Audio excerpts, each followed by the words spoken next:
নমস্কার বন্ধুরা, আশা করি বন্ধুরা আপনারা সবাই খুব ভালো আছেন। আমিও খুব ভালো আছি। দেখতেই পাচ্ছেন আজকে আপনাদের জন্য কি নিয়ে এসেছি, একটা সুইট ডেজার্ট ম্যাঙ্গো ইয়োগার্ট আম দই রেসিপি সবার জন্য। মমস কিচেনে সবাইকে অনেক অনেক স্বাগত জানাচ্ছি। পুরো ভিডিওটা দেখতে থাকুন, আশা করি সবার ভালো লাগবে। একদম সহজভাবে করে দেখানোর চেষ্টা করেছি। ভালো লাগলে চ্যানেলটাকে লাইক, কমেন্ট ও সাবস্ক্রাইব করার অনুরোধ রইল। পুরো ভিডিওটা স্কিপ না করে দেখতে থাকুন। সবার জন্য ছোট্ট ছোট্ট টিপস অ্যান্ড ট্রিক্স আছে। এখানে আম নিয়ে নিয়েছি, অবশ্যই মিষ্টি আম। আমটাকে ভালো করে পরিষ্কার করে ধুয়ে এবার কেটে নেব।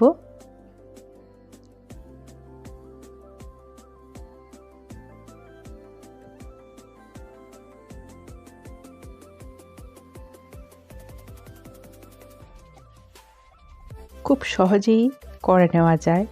আমরা সবাই এই গরমে দই খেতে ভালোবাসি, আর আম দিয়ে দই তো দারুণ।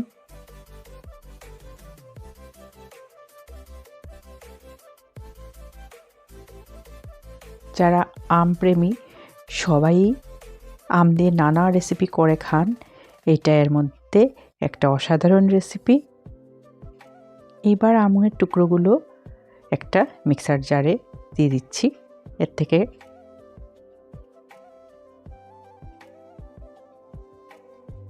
একটা ভালোই পাল্প বেরিয়ে যাবে। এটা আমাদের এখানের হিমসাগর আম। আপনাদের কাছে যে কোনো মিষ্টি আম যাই পাওয়া যায় না কেন, ওইটা দিয়েই হবে।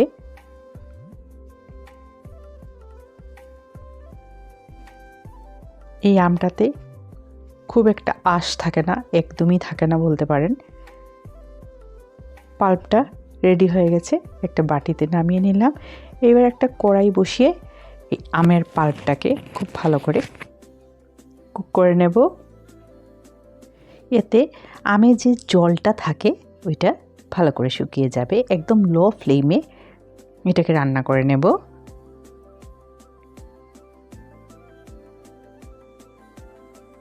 দেখুন হয়ে আসছে, জল জল ভাবটা চলে গেছে। এবার নামিয়ে একটা সসপ্যান বসিয়ে তার মধ্যে লিকুইড দুধ দিয়ে দিচ্ছি। এখানে আমি 800 গ্রাম দুধ নিয়ে নিয়েছি, 4 প্যাকেট, 200 গ্রামের তাজা। দুধটা বয়েল হয়ে গেছে।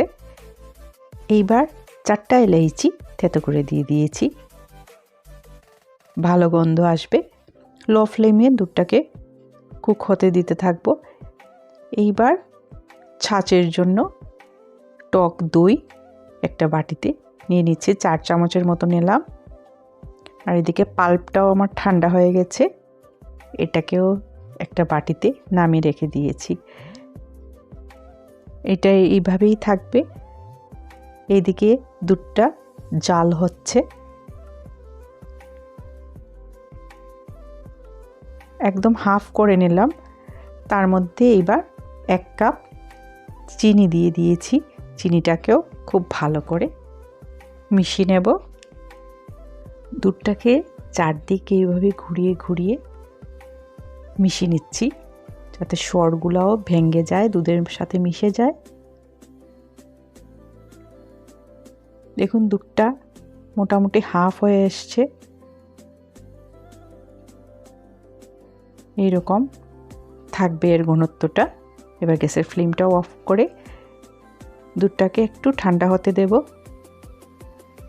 এইবার দই বসানোর জন্য যে টক দইটা দিয়ে রেখেছিলাম, এটার মধ্যে আমের পাল্পটা, যেই পাল্পটা রেডি করে রেখেছিলাম ওইটাও মিশিয়ে দিচ্ছি।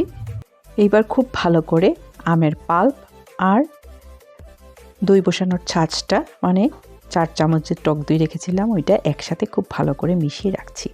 এইবার দেখুন দুধটা আমার ধোঁয়াটা উঠে গেছে। একটা আঙ্গুল চুবিয়ে দেখতে পাচ্ছি যে আঙুলটা চুবানো যাচ্ছে এতটুকু গরম থাকতে লাগবে। এবার ধীরে ধীরে অল্প অল্প করে দুধ দিয়ে আমি মেশাতে থাকব।